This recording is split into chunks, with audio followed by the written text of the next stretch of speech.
Hi everyone, I am Abha and welcome back to happy mommy blogs. So आज ये जो video है इसमें मैं आपको एक बहुत ज़रूरी चीज़ शेयर करने वाली हूँ। एक बहुत ज़रूरी बात है जो कि नॉर्मल डिलीवरी से जुड़ी हुई है। और अगर आप फर्स्ट टाइम मॉम है, पहली बार आपकी डिलीवरी होने वाली है, नॉर्मल डिलीवरी के लिए आप प्रिपेयर कर रही हैं, तो आपका इसे जानना ज़रूरी है और आपको ये सारी बातें पता होनी चाहिए, क्योंकि इन्हीं सारी बातों की वजह से हमें शुरुआत में ही बहुत कन्फ्यूजन हो जाती है, बहुत गलत बातें पता चल जाती हैं और फिर बाद में हमारी डिलीवरी जो होती है, नॉर्मल डिलीवरी, वो थोड़ी मुश्किल हो जाती है। और आज का ये जो टॉपिक है वो मेरे ही एक्सपीरियंस पर आधारित है, क्योंकि आपको पता ही है कि मेरी जो पहली फर्स्ट डिलीवरी मेरी नॉर्मल डिलीवरी थी। अभी मैं वापस से प्रेग्नेंट हूँ, 7 मंथ मेरा चल रहा है और बहुत जल्दी हमें दूसरा बेबी भी हो जाएगा।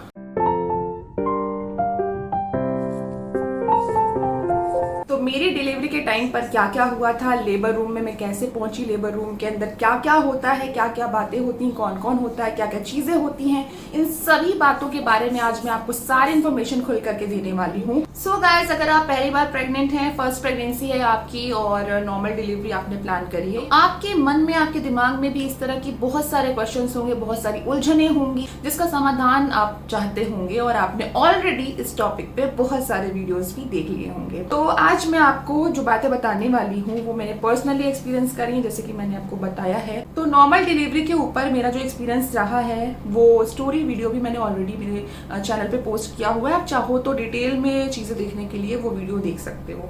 अभी हम सिर्फ मेन पॉइंट्स पर ही बात करने वाले हैं। तो लेबर रूम में जब आप जाते हो, यानी कि डिलीवरी के लिए जब आपको तैयार किया जाता है नॉर्मल डिलीवरी के लिए, तो सबसे पहले तो लेबर रूम में आपको आपके कपड़े चेंज करने को बोला जाता है।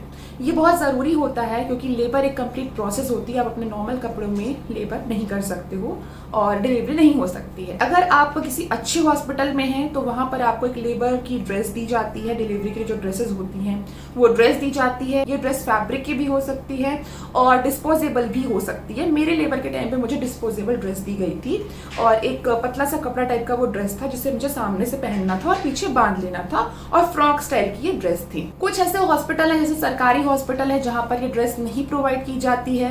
किसी किसी जगह पर ऐसा होता है, वहां पर आप अपना कुछ इस तरीके का गाउन टाइप ड्रेस कैरी कर सकते हो जिसमें कि फ्रंट ओपनिंग हो पूरी फुल, नीचे तक, ऊपर से लेकर नीचे तक, वहां तक ओपनिंग हो। तो इस तरह की आप गाउन वगैरह अपने साथ में ले जा सकते हो। लेकिन इसके पहले अपने डॉक्टर से भी बात कर लीजिए और हॉस्पिटल में भी डिस्कस कर लीजिए कि लेबर के टाइम पे आपको ड्रेस प्रोवाइड करी जाएगी या नहीं। ऑल्सो जब आप लेबर के लिए रूम में जाते हो तो नर्स आपको ये कहती हैं कि आपको आपके जितने भी इंटीमेट वेयर हैं, जो आपने अंदर गारमेंट्स वगैरह पहन रखे हैं, वो सब आपको निकाल देना है। जो भी ज्वेलरीज वगैरह आपने पहन रखी हैं वो सब आपको निकाल करके अपने घर वालों को दे देनी है और सिर्फ ये लेबर वाली जो ड्रेस है वही पहन करके आपको लेबर का जो बेड है उस पर आना है। इसके बाद दूसरी इंपॉर्टेंट चीज है कि क्या हमारे साथ लेबर रूम में हमारे घर में से किसी को या फिर हस्बैंड को अलाउ किया जाता है। तो इसका जो आंसर है वो है हाँ, क्योंकि अब हमारे देश में बहुत सारे ऐसे हॉस्पिटल्स हैं, बहुत सारी ऐसी डेवलप सिटी हैं जहां पर हॉस्पिटल्स में अब हस्बैंड को अलाउ किया जाने लग गया है। कुछ ऐसे हॉस्पिटल्स हैं और सरकारी हॉस्पिटल है जहां पर नहीं अलाउ किया जाता है, उसका भी एक डिफरेंट रीजन है। लेकिन अब हस्बैंड या फिर किसी एक फैमिली मेंबर को अलाउ किया जाने लग गया है। ये फैमिली मेंबर या तो आपकी मदर हो सकती है, अगर माँ नहीं है तो सास हो सकती है, और आपके हस्बैंड हो सकते हैं। कोई एक पर्सन आपके साथ में अंदर जा सकता है लेबर रूम में। अगर आपके हस्बैंड कंफर्टेबल फील कर रहे हैं अंदर जाने के लिए तो वो जा सकते हैं। अगर वो कंफर्टेबल फील नहीं कर रहे हैं, उन्हें थोड़ा डर लग रहा है, तो ऐसा कोई जरूरी नहीं होता है कि उन्हें अंदर जाना ही जाना है। वो अपनी इच्छा अनुसार नहीं भी जा सकते हैं। हस्बैंड को या फिर मदर को लेबर रूम में इसीलिए अलाउ किया जाता है जिससे कि वो आपकी हिम्मत बढ़ा सके लेबर के दौरान और आपको मोटिवेट कर सके। लेकिन अगर वो खुद कमजोर है, वो ये जो लेबर की प्रोसेस है वो देख नहीं सकते हैं, उनके अंदर हिम्मत नहीं है, तो डॉक्टर उन्हें अलाउ नहीं करते हैं। इसके बाद तीसरा क्वेश्चन जो होता है लोगों के मन में कि यार लेबर रूम में कौन कौन होगा, है ना। डॉक्टर तो होगी, वो तो हमें पता होगा, लेकिन डॉक्टर के साथ और कौन कौन होगा। सबके अलग एक्सपीरियंस होते हैं, सबको अलग अलग चीजें पता होती हैं और सभी अपने एक्सपीरियंस बताते हैं। लेकिन कुछ मुख्य लोग होते हैं जो कि आपको हमेशा ही लेबर रूम के अंदर दिखाई देंगे। उससे आपको डरने की जरूरत नहीं है। आप अभी तक किसी के सामने आपने कपड़े वगैरह नहीं निकाले थे, आपका लोअर जो पार्ट है वो एक्सपोज नहीं हुआ था अभी किसी अनदर पर्सन के सामने। लेकिन अब आपका जो ये लोअर पार्ट है, आपका जो कमर के नीचे का हिस्सा है, अब वो एक्सपोज होने वाला है क्योंकि डिलीवरी होने वाली है। ये एक बहुत बड़ी प्रोसेस है और इसे ढक करके, बांध करके नहीं किया जाता है। तो थोड़ा सा शर्म आना, थोड़ा सा हेजिटेट होना तो बनता ही, सब लेडीज का होता है ये चीज और ये हमारे नेचर में होता है। लेकिन मैं आपसे कहूँगी कि अगर आप पहली बार डिलीवर करने जा रहे हैं, ऑफ कोर्स आप थोड़ा सा नर्वस होंगे। यहाँ पर आप नर्वस मत होइए। कुछ समय के लिए आप सब कुछ भूल जाइए कि आपके सामने कौन है, डॉक्टर है, नर्स है, मिडवाइफ है या फिर वार्ड बॉय है। सब कुछ भूल जाइए, क्योंकि यहाँ पर आपको आपका बच्चा डिलीवर करना है सक्सेसफुली।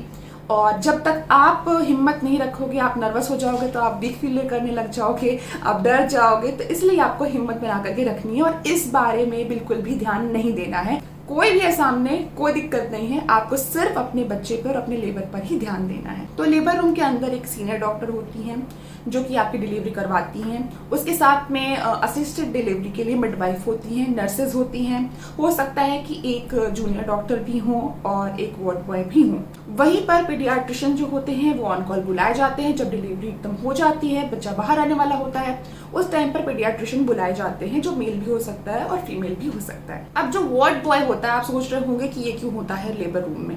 वार्ड बॉय का होना बहुत सारा रोल प्ले करता है। ये असिस्टेड डिलीवरी में भी हेल्प करते हैं डॉक्टर की। वहीं अगर आपको एपिड्यूरल देना पड़ा लास्ट मिनट, तो आपको बेंड करने के लिए वार्ड बॉय को रखा जाता है। ऑल्सो कभी कभी क्या होता है कि बच्चा प्रॉपरली बाहर नहीं आ पाता है, तो पेट को ऊपर से पुश करना होता है। तो यहाँ पर जो मेल नर्सेज होते हैं, जिन्हें वार्ड बॉय आप बोल सकते हैं या फिर मेल नर्स बोल सकते हैं, ये आपको ऊपर से पुश करते हैं, पेट को पुश करते हैं और बच्चे को बाहर आने में बहुत ज्यादा हेल्प मिलती है। तो इसलिए इनका डिलीवरी रूम में होना जरूरी होता है। अब फोर्थ इंपॉर्टेंट पॉइंट और चौथी बात जो है वो आपके लेबर पेन से जुड़ी हुई है।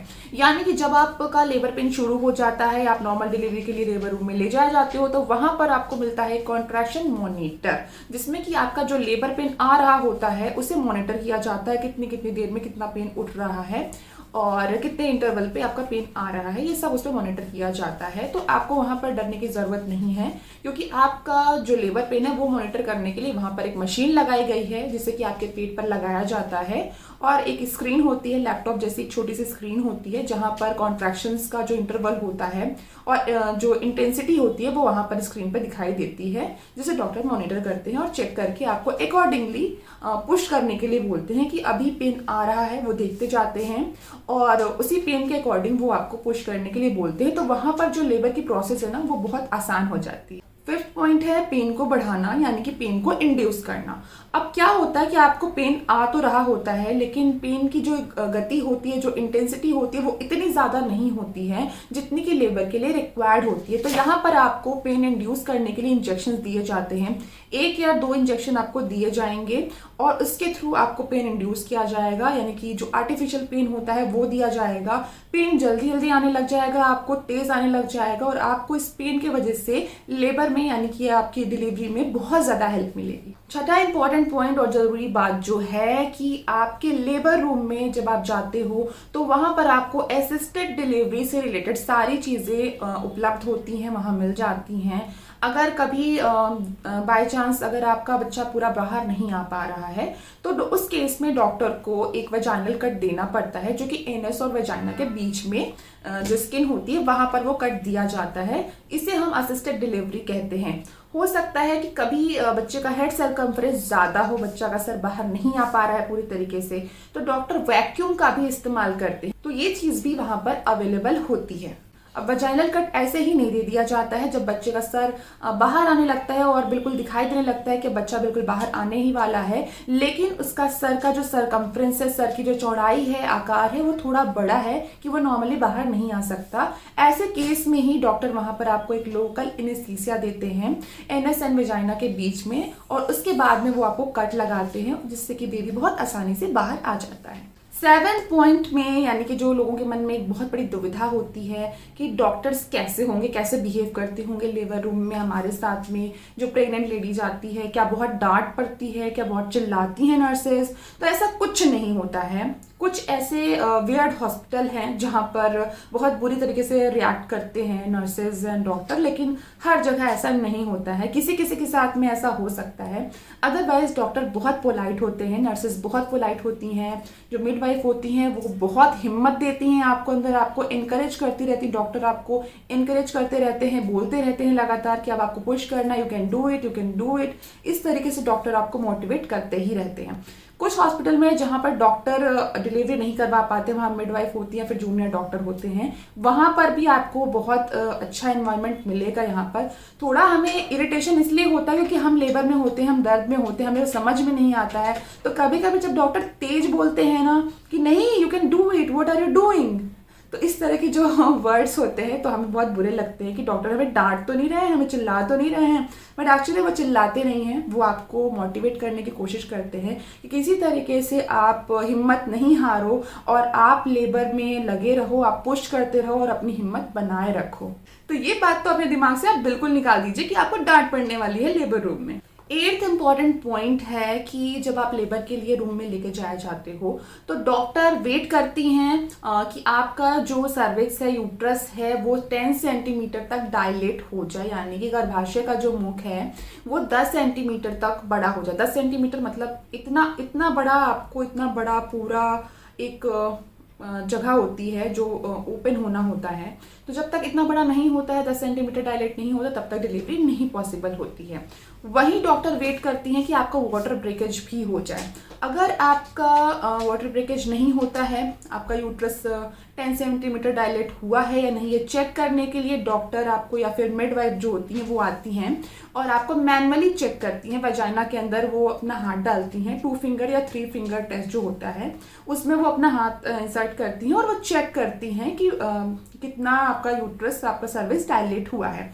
ऑल्सो वो चेक करती हैं कि वाटर लीकेज स्टार्ट हुआ है या नहीं, पानी की जो थैली है वो अभी खुली है या नहीं खुली है। तो ये सारी चीजें वो मैनुअली चेक करती हैं। इसमें आपको पेन नहीं होता है, तो आपको थोड़ा सा फील होगा, लेकिन उसके बाद में आपको कुछ भी ऐसा नहीं लगेगा क्योंकि उस समय ऐसा पेन आता रहता है ना कि आपको पेन के अलावा और कुछ फील ही नहीं होता है। तो इस बारे में भी सोच सोच के आप डरिए मत। 9th इम्पॉर्टेंट पॉइंट जो है, जो आपको जानना जरूरी है, यदि आपको किसी तरह की कोई प्रॉब्लम होती है ड्यूरिंग लेबर या फिर कोई परेशानी होती है हेल्थ से रिलेटेड, तो लेबर रूम में हेल्थ चेकअप के लिए, हेल्थ मॉनिटर करने के लिए सारे उपकरण अवेलेबल होते हैं। ऑक्सीमीटर वगैरह भी होता है, टेम्परेचर चेक करने के लिए भी मॉनिटर होता है, आपकी हार्ट रेट चेक करने के लिए भी मॉनिटर होता है और बीपी चेक करने के लिए भी मॉनिटर अवेलेबल होता है। तो सारी ही चीजें अंदर अवेलेबल होती हैं। तो ये बिल्कुल भी आप टेंशन मत लीजिए कि अगर अचानक कोई प्रॉब्लम हो जाती है तो क्या होगा हमारा, क्या डॉक्टर हमारा ध्यान देंगे या नहीं, या फिर हमें कोई प्रॉब्लम तो नहीं हो जाएगी।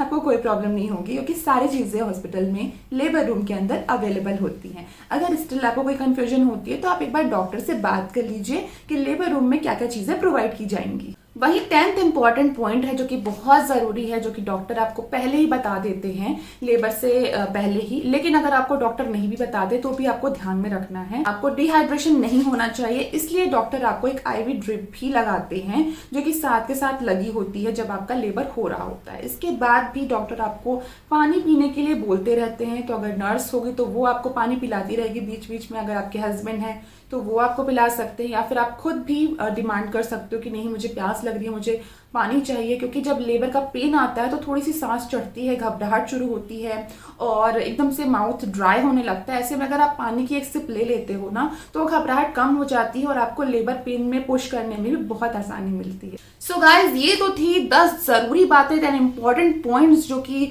लेबर रूम के अंदर होती हैं। ये सारी चीजें और इन सारी बातों के बारे में आपको पता होना चाहिए, ये इन्फॉर्मेशन आपके पास में होनी ही चाहिए, जिससे आप थोड़ा सा प्रिपेयर हो जाते हो आपकी नॉर्मल डिलीवरी के पहले और आपकी हिम्मत भी बन जाती है। आई एम श्योर कि आज का ये वीडियो आपको हेल्प जरूर करेगा। आपकी कंफ्यूजन जो भी हुई होगी अभी तक वो सब दूर हो गई होगी। स्टिल अगर आप कुछ जानना चाहते हो, कुछ पूछना चाहते हो तो नीचे कमेंट बॉक्स में मुझे कमेंट करके पूछ सकते हो, या फिर मुझसे इंस्टा डायरेक्ट पर भी बात कर सकते हो। पर उसके लिए आप मुझे इंस्टाग्राम पे फॉलो जरूर कर लीजिएगा। मेरा इंस्टाग्राम हैंडल है हैप्पी मम्मी ब्लॉग्स।